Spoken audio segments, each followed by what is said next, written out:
Think about the last time you chased something, a person, an opportunity, an outcome you wanted badly enough that you started moving toward it faster than felt comfortable, calling when you should have waited, following up when you should have let it sit, making yourself available in ways that cost you more than you intended to spend. And think about what happened. The thing you chased either kept moving, staying just far enough ahead to keep you running, or it arrived, but diminished. Slightly less valuable than it felt when you were reaching for it, slightly less interested in you than you'd been in it. That is not bad luck, that is a mechanism. And Machiavelli, watching courts, councils, and human relationships across one of the most politically brutal periods in recorded history, identified exactly why chasing destroys the very thing it's trying to secure. The person who never chases doesn't win because they're lucky. They win because they understand something about how human desire actually works that most people spend their entire lives refusing to accept. Drop magnetic in the comments before we continue, because that is exactly what you are building by the end of this. Here's the uncomfortable truth. At the center of this, desire is not rational. It does not reward effort proportionally. It does not respond to persistence the way most people believe it should. It does not look at how hard you tried and match that with how much it gives back. Desire responds to scarcity, to mystery, to the thing it cannot fully possess.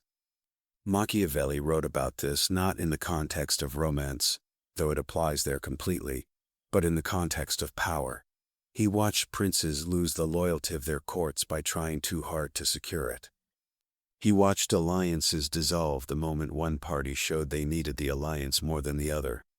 He watched men of genuine capability become invisible the moment they started performing their need for recognition. 5. The moment you stop, everything recalibrates. And he identified the inversion that almost nobody teaches. The less available you make yourself, the more valuable you become. Not artificially, not as a game, as a function of how human perception assigns worth. 4 things the person who never chases understands, that the chaser never will. By the 4th, you will see every relationship in your life, personal, professional, social, through a completely different lens. Section 1. Chasing signals that you have already lost the frame. Every interaction has a frame, a silent, invisible structure that determines who is being sought and who is doing the seeking, who needs the other more. Who would feel the loss more acutely if the connection ended tomorrow?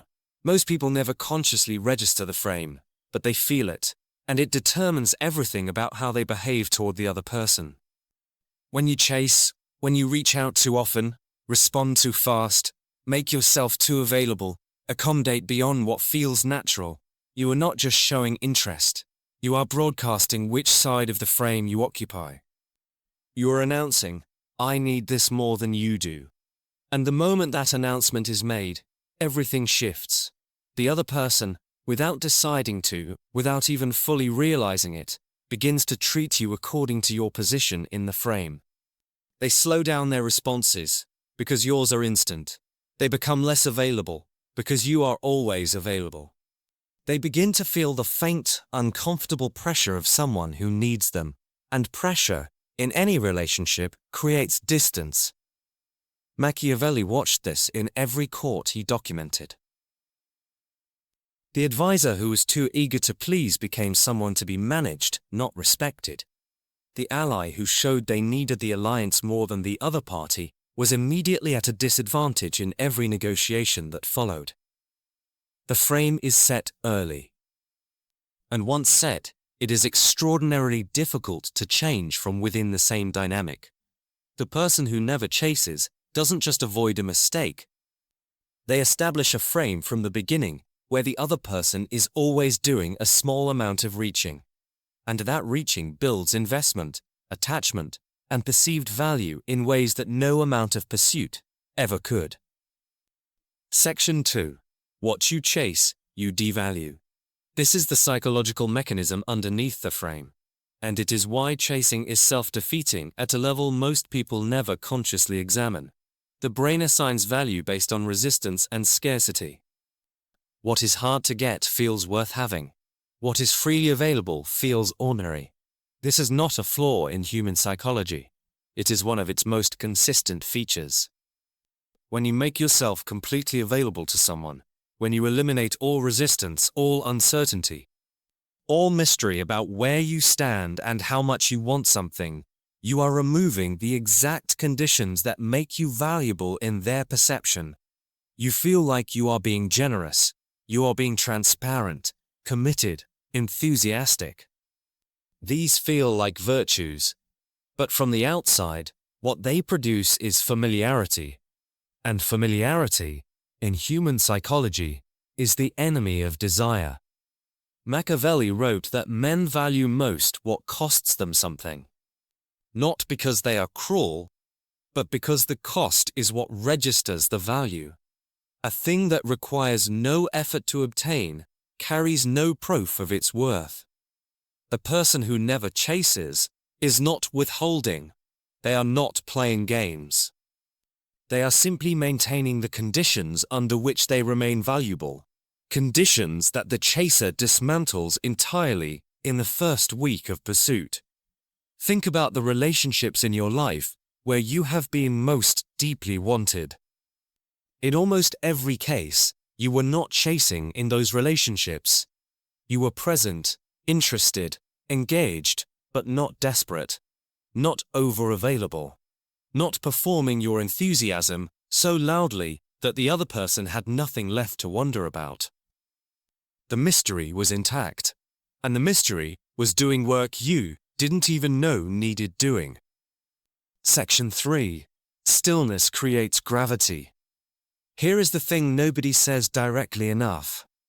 The person who stops chasing does not become passive, they become gravitational.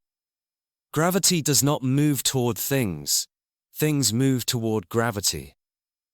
And the conditions for becoming gravitational in any environment, social, professional, romantic, are specific and learnable. They require you to be genuinely invested in your own direction, your own work, your own development. Not as a performance of indifference, but as an actual reality that makes you interesting, moving, worth following. Machiavelli identified this in the princes he most admired. They were not cold, they were not indifferent. They cared deeply about their work, their legacy, their but they were never seen chasing outcomes. They were seen moving towards something that was clearly larger than any single relationship or result. And that movement, that sense of someone in forward motion towards something real, is what pulls people in, because human beings are drawn to direction, to someone who knows where they are going, to someone whose life has a current that others want to be carried by. The chaser has no current. They are stationary, reaching outward, expending energy towards something external. The gravitational person is moving forward on their own axis, and things fall into orbit around them, not because they demanded it, but because the motion itself is magnetic. Stop chasing the thing. Build the life that makes the thing want to find you. Section 4. The moment you stop, everything recalibrates. This is the part that feels impossible until you experience it once. When you stop chasing something you have been visibly pursuing, a person, a position, an outcome, the dynamic shifts almost immediately, not always dramatically, but measurably. The person who was barely responding starts reaching out. The opportunity that felt like it was closing starts moving toward you. The room that was ignoring you starts paying attention. This is not magic. This is the frame recalibrating. Because when you were chasing, the other party had all the information they needed. They knew you wanted it. They knew you would wait. They knew the dynamic was stable, with them doing very little. There was no pressure to move, no uncertainty about your position, no reason to reassess. The moment you stop, genuinely stop, not as a manipulation, but as a real withdrawal of pursuit, the information changes. Suddenly, they don't know where you stand. Suddenly the certainty they were operating on is gone. And uncertainty, in human psychology, activates attention in ways that certainty never does.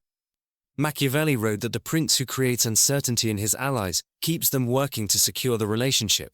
The prince who removes all uncertainty gives them no reason to invest. You stopping is not rejection. It is information withdrawal.